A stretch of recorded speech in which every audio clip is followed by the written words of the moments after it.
Good day everyone. So for today's video presentation, I will be going to discuss about jumping presented to you by Group 4. So before that, meet my group. So for our leader, Ganal Elazar, researcher, Hidalgo Jalaika, resource collector, Gregorio Mark Francis, summarizer, yours truly, Jeline Claire Insik, and John Ray Sanaria Hino. Introduction. Men and women compete in 4 jumping events: the high jump, long jump, triple jump, and pole vault. So first is the high jump. There is one basic rule for high jumping. The jumper must leave the ground from 1 foot, not 2 but only 1 foot.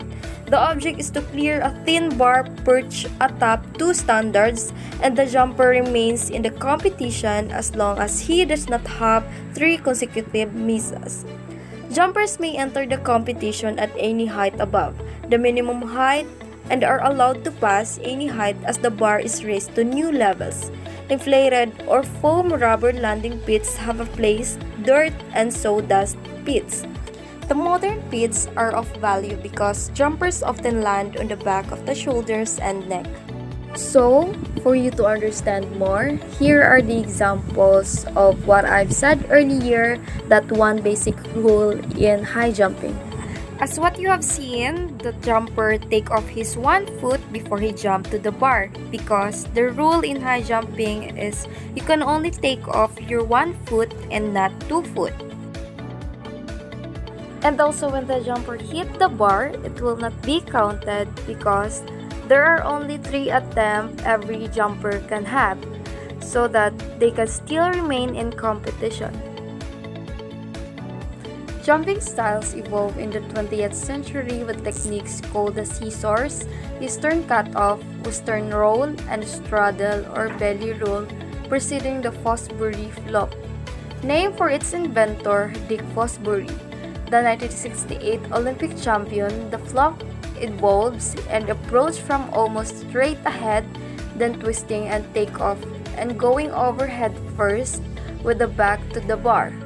Charles Dumas, a notable example of the straddle jumpers, in 1956 became the first man to clear 7 feet or 2.13 meters.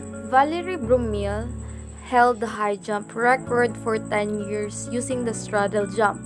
A woman jumper, Yolanda Balas or Romania, achieved remarkable feats in the event, establishing 13 world records and a winning streak of 140 meets. And the second one is the pole vault. Pole vaulting is conducted along the lines of the high jump. Vaulters attempt to vault over a crossbar placed on uprights. They have 3 tries at each height, and they land in an inflated or composition pit. The vaulter runs down a runway for about 45 meters or 150 feet, carrying a pole. After planting the end of the pole in the box that is sunk below ground level, the vaulter leaves the ground and pulls himself upward until he is almost doing a handstand on the pole. He twists as he nears the crossbar and arches over it feet first and face down. The first poles of solid ash, cedar, or hickory were heavy and cumbersome. Once the bamboo pole was introduced in 1904, it was quickly adopted. Records set with bamboo lasted until 1957, when records were set with an aluminum pole and a steel pole. These were followed by the fiberglass pole in 1960s. The dominant vaulter of the bamboo era was Cornelius Warmerdam, who scored 6 world records. He was the first vaulter to go over 15 feet or 4.6 meters, and he set a record of 15 feet 7.75 inches that lasted for 15 years. The constant improvement of fiberglass poles helped vaulters such as Sergei Bubka or Ukraine push the record over 20 feet in the 1990s. In the 1990s, the IAAF added women's pole vault to the competition roster, and Stacy Dragila became the event's first women's world and Olympic champion. And the third one, the long jump. Long jump, formerly called broad jumping, is the least complicated of the field events. Speed is the most essential ingredient for a successful jump. Jumpers make their approach down the runway at nearly top speed, plant a foot in the take-off board, and leap into the air. A legal jump requires that no part of the forward foot extend beyond the board. The most popular long jumping style is called the hitch kick, in which the runner seemingly walks in air. Three distinct landmarks stand out in the history of long jumping. The first of these was the achievement of Jesse Owens, who on May 25, 1935, jumped 8.13 meters or 26 feet 8.25 inches, a record that endured for 25 years. The second was Bob Beamon's leap of 8.90 meters or 29 feet 2.5 inches, a jump that exceeded the old world record by 55 cm or 21.5 inches. The third feat came in 1991 when Mike Powell broke Beamon's 23-year-old record with a jump of 8.95 meters or 29 feet 4.5 inches.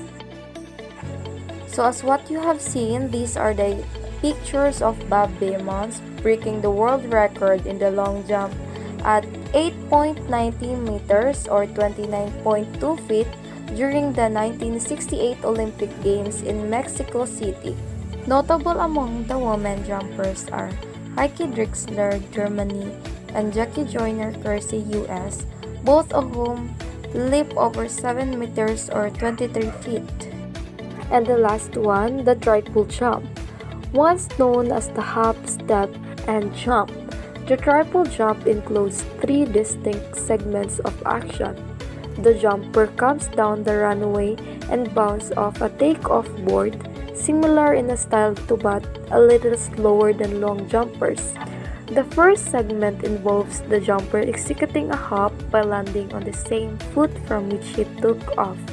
Then he takes a step, landing on the other foot, and it concludes with a jump into the sand pit.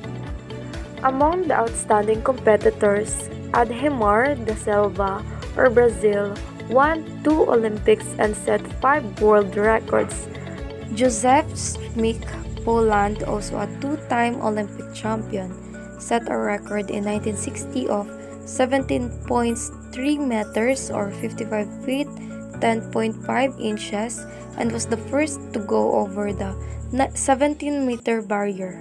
Viktor Saniev had 3 world records and 3 Olympic wins and 1 second place.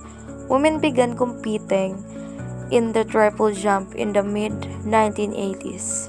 And that's the end of our presentation. Hope you learned and you like it.